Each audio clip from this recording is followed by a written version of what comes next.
آت پر آپ دیکھیں کہ جناب حضرت ابراہیم علیہ السلام کا تعارف کروایا گیا ہے، ان کی ملت کا تعارف کروایا گیا ہے، لیکن آپ یقین کیجئے صرف قرآن کی ایک چھوٹی سی آیت، مجھے اس کے پڑھنے سننے سنانے میں اتنا ذوق آتا ہے میں آپ کو بتا نہیں سکتا، اور میں کہتا رہتا ہوں کہ دیگر مقامات پر اگر جناب حضرت ابراہیم علیہ السلام کا تعارف نہ بھی ہوتا، صرف یہی ایک آیت ہوتی نا جناب حضرت ابراہیم کے تعارف میں، تو سمجھدار آدمی کے لیے، عقل مند آدمی کے لیے ایک آیت کافی تھی کہ ابراہیم تھے کیسے، ابراہیم کو اللہ نے اپنا خلیل کیوں بنایا۔ اذ قال له ربه اسلم قال اسلمت لرب العالمین، بہت بڑی آیت ہے۔ خدا کرے ہمیں یہ نصیب ہو جائے، ہمیں یہ سوچ نصیب ہو، ہمیں یہ مزاج نصیب ہو جو اللہ نے جناب ابراہیم کو نصیب کیا تھا۔ اذ قال له ربه اسلم قال اسلمت لرب العالمین۔ آپ یوں سمجھیے پہلے پارے کا جو آخری پاؤ ہے نا، وہ سارے کا سارا جناب حضرت ابراہیم علیہ السلام کے ذات کا تعارف ہے، ان کے خاندان کا تعارف، لیکن اس کی یہ جو آیت نا، آیت نمبر 131 سورہ بقرہ کی آیت نمبر 131 جو آخری رکوع شروع ہو رہا ہے نا، اس کے دوسرے نمبر پر جو آیت ہے، اذ قال له رب اسلم قال اسلمت لرب العالمین، یہ ہے وہ مسلمان، یہ ہے وہ کلمہ پڑھنے والا آدمی۔ کیا مطلب؟ اذ قال له ربه اسلم، جب رب نے فرمایا نا ابراہیم سے، اے ابراہیم جھک جا، قال اسلمت لرب العالمین، ابراہیم نے جواب دیا میرے مالک تو تمام جہانوں کا پروردگار ہے، میں تیری بارگاہ میں جھک گیا، اور کوئی حکم ہے تو فرما۔ دیکھ لیجیے کیسی کیسے امتحان کی بھٹی میں جناب ابراہیم کو تپایا گیا، وطن کی قربانی، خاندان کی قربانی، ہجرت کے کیسے مشکل سفر، صحرا کے اندر بنجر زمینوں کے اندر آ کر اپنی بیوی کو چھوڑا، بچے کو چھوڑا، یار پانی کا نام و نشان جہاں تک نہیں۔ مجال ہے کہ یار کسی مقام پر جناب حضرت ابراہیم نے اتنا پوچھ لیا ہو کہ میرے مالک اس میں تیری حکمت کیا ہے، الہی میں حاضر ہوں تیرے حکم پر عمل کرنے کے لیے، لیکن مجھے یہ تو بتا کہ اس میں حکمت کیا ہے۔ میرے مالک یہ اسماعیل بھی حاضر ہے تیری بارگاہ میں، لیکن جب سے تو نے کائنات بنائی ہے آج تک ہم نے سنا تو نہیں ہے کہ کسی باپ نے بیٹے کو قربان کیا ہو، آخر تو نے مجھے حکم یہ دیا کیوں ہے؟ مجال ہے کسی موقع پر جناب ابراہیم کے منہ سے یہ الفاظ نکلے ہوں، بلکہ کیا اذ قال له رب اسلم، رب فرماتا گیا کہ ابراہیم تیرا کام ہے جھکنا، اور ابراہیم جواب دیتے گئے میرے مالک تیرے بندے کا کام ہے آگے جھکنا، بس۔ وَإِذِ ابْتَلَىٰ إِبْرَاهِيمَ رَبُّهُ بِكَلِمَاتٍ فَأَتَمَّهُنَّ، جب رب آزماتا رہا تب حضرت ابراہیم سرخرو ہوتے رہے۔ یہ ہے وہ بندگی جسے ہم نے قربانی میں یاد کرنا تھا، لیکن کہاں ہے یہ بندگی، کہاں یہ اطاعت، کہاں ہے یہ جھکنا، کہ جھکنا ہی تو ہے ہماری نشانی۔ حضرت ذوالنون مصری رحمۃ اللہ تعالی علیہ مشہور بزرگوں میں سے ایک بزرگ ہیں، مشہور بزرگوں میں سے، ان سے کسی نے پوچھ لیا حضور کیا حال ہے آج کل؟ فرمایا اس شخص کے کتنے مزے ہیں کہ کائنات کا سارا نظام جس کی مرضی سے چل رہا ہے، اس سے کیا حال پوچھتے ہو؟ پوچھنے والا حیران ہوا کہ حضور یہ مرتبہ تو انبیاء کو حاصل نہیں ہے کہ وہ کہیں کہ کائنات کا نظام ہماری مرضی سے چل رہا ہے، آپ نے یہ کیسے کہہ دیا کہ اس شخص کے کتنے مزے ہیں جس کی مرضی سے سارا نظام چل رہا ہے؟ فرمایا تم سمجھے نہیں، میری مرضی اب کو میری مرضی رہی نہیں ہے، میری خواہش کو اپنی خواہش اب رہی نہیں، میں نے تو اپنی سب مرضیاں اپنے رب کی مرضیوں کے تابع کر دی ہیں، اپنی خواہشات کو رب کی رضا کے پیچھے لگا دیا، اب جو رب کی مرضی ہے وہی میری مرضی ہے۔ جب رب کی مرضی سے نظام چل رہا ہے تو گویا ہماری مرضی سے نظام چل رہا ہے، ہماری کو ذاتی مرضی ہو تو ہم کہیں کہ ہماری یہ بھی مرضی ہے۔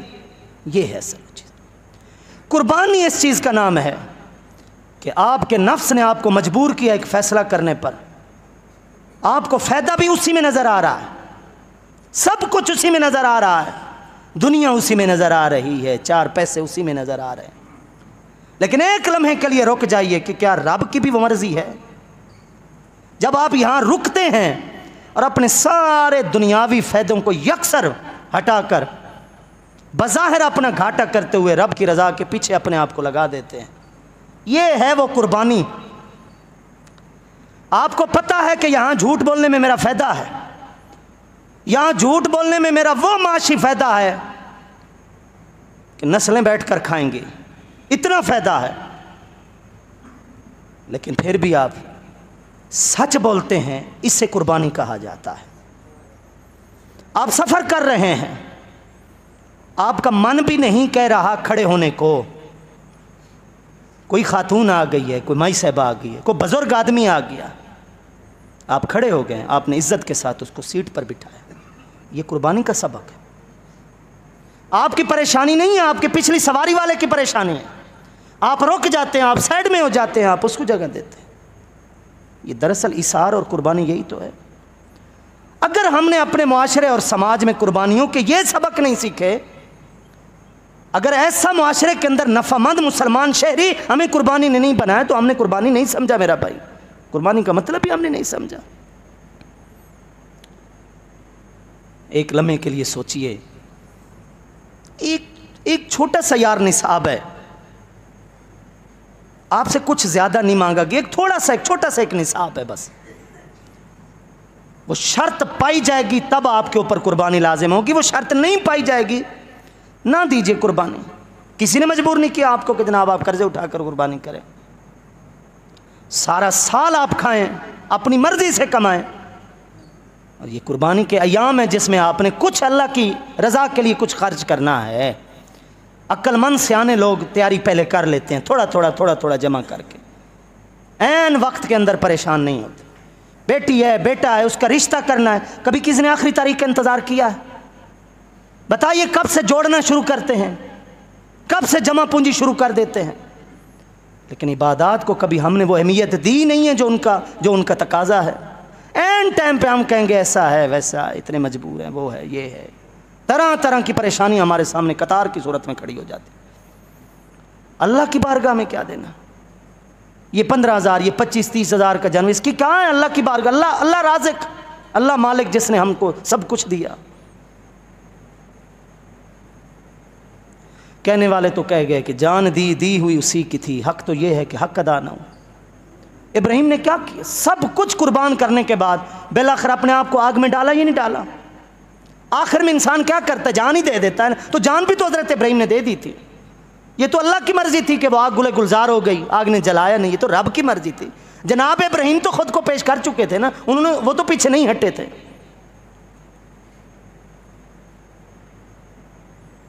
متاع جان سنبھالے رہیں خرد والے، ہم تو ابتدائے سفر ہی اسی زیاں سے کرتے ہیں۔ اپنی جان سنبھال کے رکھو اپنے پاس۔ یہ عقل والے لوگ ہیں، جو عشق والے لوگ ہوتے ہیں وہ جانیں سنبھال کر نہیں رکھتے، وہ پہلا کام ہی جان دے کر شروع کرتے ہیں۔ اپنے عشق کا سفر ان کا شروع جان دے کر ہوتا ہے۔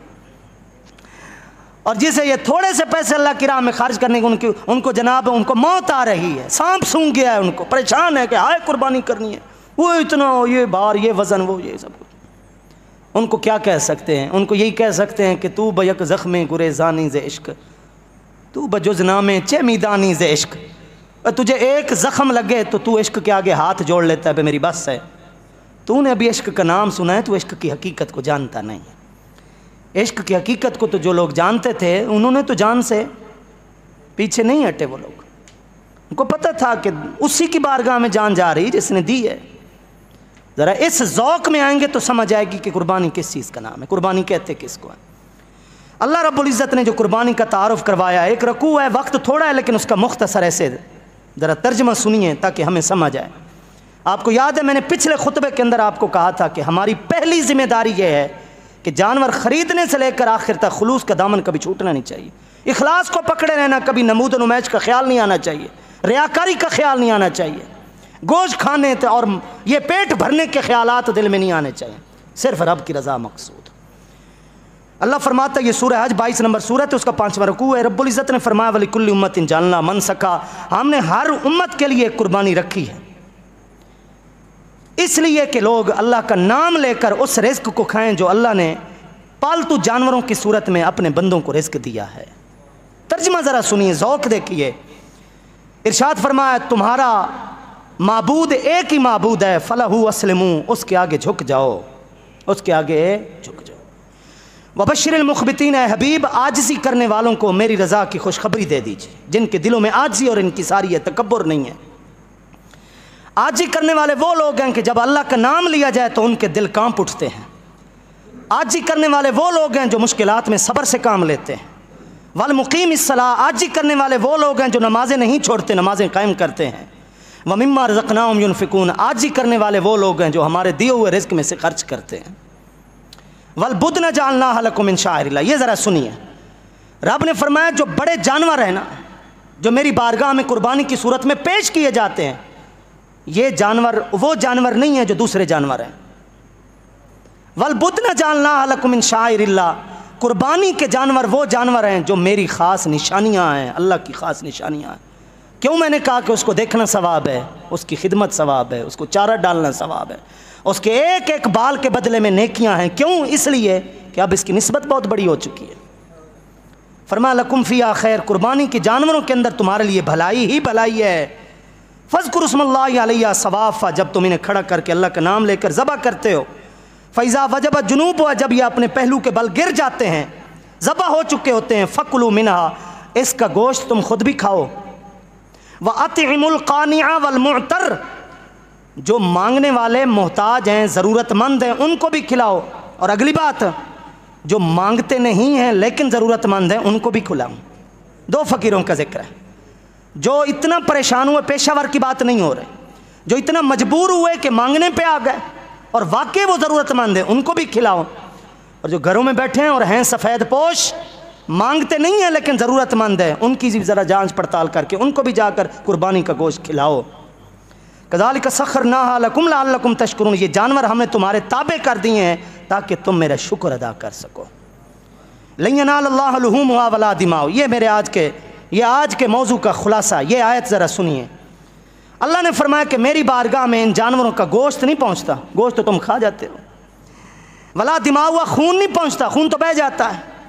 ولیکن ینالہ التقوی منکم، میری بارگاہ میں تو تمہارے دلوں کا تقوی پہنچتا ہے۔ کس نیت سے یہ قربانی کی ہے، کس خلوص سے یہ قربانی پیش کی ہے۔ کذالک سخرھا لکم، یہ جانور اس لیے تابع کیے تاکہ تم اللہ کی دی ہوئی بخشی ہوئی نعمت کے اوپر اللہ کی بڑائی بیان کر سکو، اللہ کی تکبیر کہو۔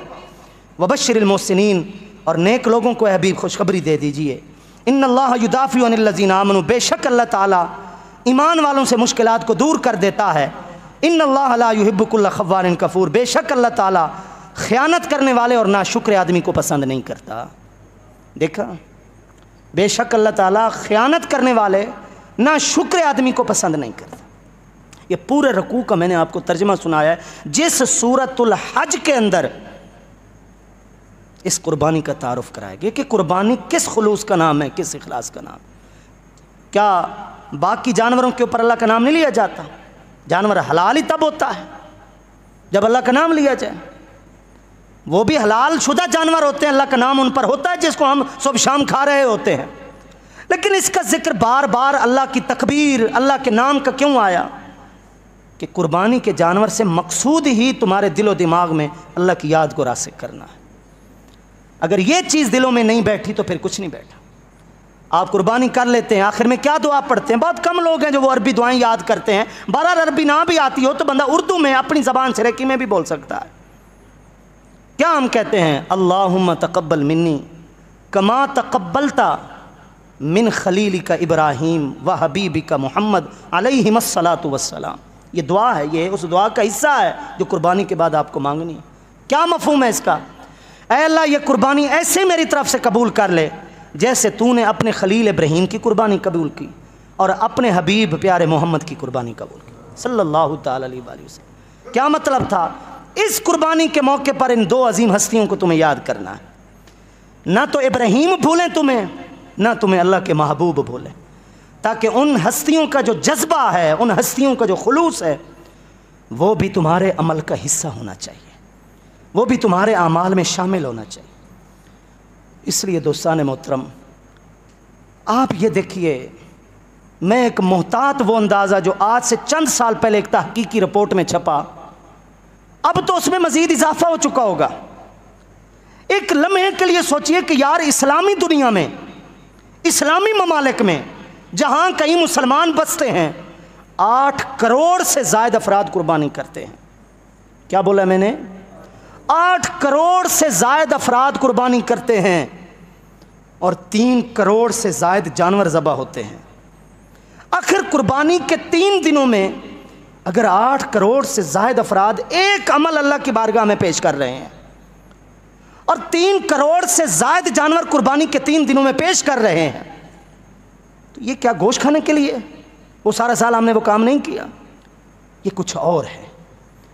وہ یہی ہے کہ اللہ کی بارگاہ میں تمہارے قربانی والے جانوروں کا گوشت اور خون نہیں پہنچتا, تمہارے دلوں کے ارادے پہنچ رہے ہیں. یہ بدقسمتی ہے کہ مسلمان عبادت کو بھی لے کر جا رہا ہے 4 پیسوں کا فائدہ. وہ ہے تو ایک لطیفہ, لیکن وہ لطیفہ دراصل ہمارے مزاج کی تصویر ہے. جب ایک تاجر فوت ہوا نا, اچھا بھلا بڑا کاروباری تاجر, تو فرشتے نے پوچھا کہاں جانا ہے, ارادہ کہاں ہے, جنت جانا ہے یا دوزخ جانا ہے؟ اس نے کہا جہاں 4 پیسے کا فائدہ ہو وہیں بھیج دو. یہ بظاہر ایک لطیفہ ہے لیکن حقیقت ہے. یہ ہمارا آج کل مزاج یہی ہے. یار کچھ بھی ہم نے نہیں چھوڑا جس کو ہم نے صرف اللہ کی رضا کے لیے کرنا ہو. ٹھیک ہے قربانی کے مد میں چمڑے کی صنعت بھی ہے, بہت بڑا کاروبار, روزگار ہے غربا کا, سب کچھ ہے, لیکن اقبال نے کہا تھا یہ سوداگری نہیں عبادت خدا کی ہے, اے بے خبر جزا کی تمنا بھی چھوڑ دے. بندہ مومن تو وہ ہوتا ہے جو جزا کی تمنا نہیں کرتا کہ اس کے بدلے یہ ملے, اس کے بدلے یہ ملے, اس کے بدلے یہ ملے. بندہ مومن وہ ہے اذ قال لہ رب اسلم قال اسلمت لرب العالمین, کہ اللہ کے آگے وہ صرف جھک جاتا ہے, اسے صرف رب کی رضا چاہیے ہوتی ہے اور کچھ بھی اس کو نہیں چاہیے. ایک 15,000 اور 25,000 کے پیچھے جناب ہم کیوں سوداگری میں چاہ رہے ہیں؟ نمود و نمائش میں آ کر, ریاکاری میں آ کر, دکھاوے میں آ کر اپنی ساری عبادت کا ستیہ ناز کر کے رکھ دیا. اس لیے ابھی سے اپنا ذہن بنائیں, 4-5 دن جو بھی باقی ہیں ابھی سے اپنا ذہن بنائیں, ہر وقت اس ذہن کو تازہ کریں, اس سبق کو دہرائیں. میرے مالک یہ جانور کچھ بھی نہیں ہے, یہ بھی تیرا دیا ہوا مال ہے. اگر تجھے ہماری جان مطلوب ہوگی تو تیری رضا کے لیے ہم اپنی جان بھی تیری بارگاہ میں پیش کریں. یہ ہے اصل و قربانی کا تصور.